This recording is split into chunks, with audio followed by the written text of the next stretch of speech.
Hi, I'm Professor Kurofsky, and I'm giving the second lecture on Augustine. I'm going to focus on Augustine's solution to the problem of evil. The problem of evil has been mentioned in a few lectures and readings from the first part of the semester, and most recently in Professor Tehan's lecture on early Christianity. Typically, the problem of evil is a problem for the theistic accounts of the universe. That is, for any account that maintains that the universe and everything in it is the product of a fully rational, totally powerful, wholly good, supernatural being. Many have argued that the problem of evil is proof that God does not exist. For it seems that if there were an all knowing, all good, and all powerful creator of the universe, then there wouldn't be this much unjustified suffering in the world. Given that there is so much unjustified suffering, some have concluded that it cannot be the case that God exists. The argument from evil might go something like this. If God exists, then God is omnipotent, omniscient, and omnibenevolent. A being that lacks any of these properties is not God. Maybe a lesser God, but it would not be God. If God is omnipotent, then God has the power to eliminate or prevent at least some of the unjustified suffering. If God is omniscient, then God would know how to prevent unjustified suffering, or at least know how to eliminate some of it. If God is omnibenevolent, then God would want to prevent and or eliminate unjustified suffering. Because unjustified suffering exists, that must mean that either God doesn't have the power to create a world with less unjustified suffering, or God doesn't know how to create such a world, or God doesn't want to create such a world. But again, any being that lacks any of these properties isn't God. Therefore, God doesn't exist. It's not that difficult to get the problem of evil going, especially now. In the context of the epidemic, we can easily imagine people maintaining that if there were an all-powerful, all-knowing, all-good being, we wouldn't be struggling through such a terrible pandemic right now, while at the same time fighting off forest fires and having to deal with a record-breaking year for hurricanes. At the very least, one might argue, a totally powerful, knowledgeable, and good being would do something more to protect and help good and innocent people. The problem of evil arises in a few different ways in the context of the story of Job. Why would God allow the adversary to harm one of God's creations? Why would God allow the adversary to kill Job's children? Why would such a being let Job suffer an unbelievably painful disease? One might argue that even if God didn't directly cause Job's misery, God knew it was happening, God had the power to stop it, and yet God stood by as Job suffered. So, one might conclude, God is at least in some way responsible for the pain and suffering that Job endured. Think of it this way. Just say that you're sitting by a small pond, reading your C&E assignment, minding your own business, when you watch a small child approach the pond, and you watch as the child falls into the pond and struggles to keep his head above the water. And you watch as the child sinks below the water. My guess is that none of you would sit by and watch as a young child drowns, because all of you know that the right thing to do is to try to save the child, or at least call for help.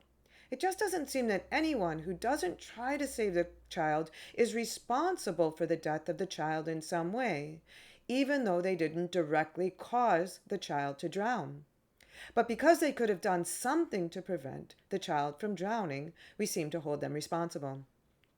In the same way, some have argued that God is responsible for Job's suffering and misery. No, God didn't kill Job's kids, and God didn't afflict Job with the painful skin disease, but certainly it was in God's power to do something to prevent Job from suffering in the way that he did. We saw the problem of evil in Lucretius's writing too. Lucretius uses versions of the problem of evil to argue against the religious explanation of the universe. And Professor Limnatus explained that the problem of evil is also a difficult problem for the Stoics.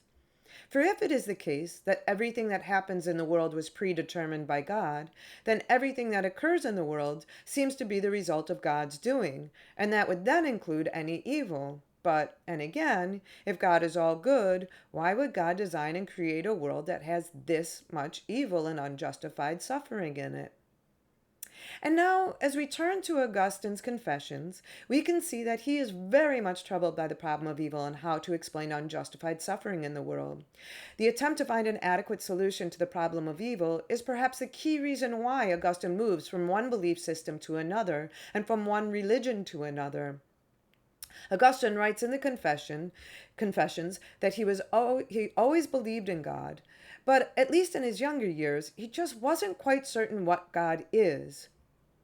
In particular, he maintains that he could only conceive of a substance as material and physical, but he couldn't comprehend what it would mean for a substance to be spiritual and non-physical.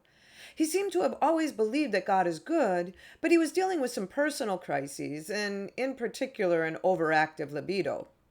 He ultimately finds in Christianity a way to solve not only his personal crisis, but also the problem of evil. And his solution to those problems laid the groundwork for the way that Western theism after him will reconcile unjustified suffering in a world created by God. What I'm going to do in this lecture is to track Augustine's path from some of his earlier beliefs to his ultimate conversion to Christianity as he searches for an adequate solution to the problem of evil. So we begin with Book 5. We learn there that although Augustine's mother was a Christian, Augustine rejected the Christian beliefs in favor of Manichaeism. Augustine followed and practiced Manichaeism for about 11 years. Manichaeism was, at that time, and for just a short period of time, the main competing religion with Christianity. The Manichaees held that good and evil are battling forces in the world. According to them, evil is a real substance in the world, and it is in perpetual conflict with the good. And when evil is winning the battle over the good, then things like hurricanes, fires, and pandemics break out. During his Manichaean phase, Augustine believed that everything in the world is made of matter, and that evil is a kind of material substance with its own foul and misshapen mass. The view that the world is entirely physical is one that we've seen before. It's a view that Lucretius defended, and it's also the view that Augustine attributes to the Stoics. As we'll see in a bit, Augustine will come to adopt a very different view of evil, and that different view will be a key to his solution to the problem of evil. Augustine finds the Manichae solution to the problem of evil to be unsatisfactory. Augustine reasons that if evil is a material substance, and all material substances come from God, then that would mean that the good God had created an evil nature. But it seems impossible that evil could come from a good God, and Augustine also takes a Manichae solution to the problem of evil problematic, because it would seem that if God were all-powerful, then God would be able to defeat the evil forces in the world. Augustine eventually ends his association with the Manichaees, in part because he finds the Manichae solution to the problem of evil to be inadequate. Augustine eventually moves to Milan to be a teacher of rhetoric and meets the bishop Ambrose. He writes that Ambrose was known throughout the world as among the best of men, devout in your worship. I was led to Ambrose by you, unaware that through him, in full awareness, I might be led to you. I began to like him at first, indeed, not as a teacher of the truth, for I had absolutely no confidence in your church, but as a human being who was kind to me. Ambrose taught the sound doctrine of salvation. From sinners such as I was at that time, salvation is a far distance. Nevertheless, gradually, though I did not realize it, I was drawing closer. This ends part 1 of my lecture.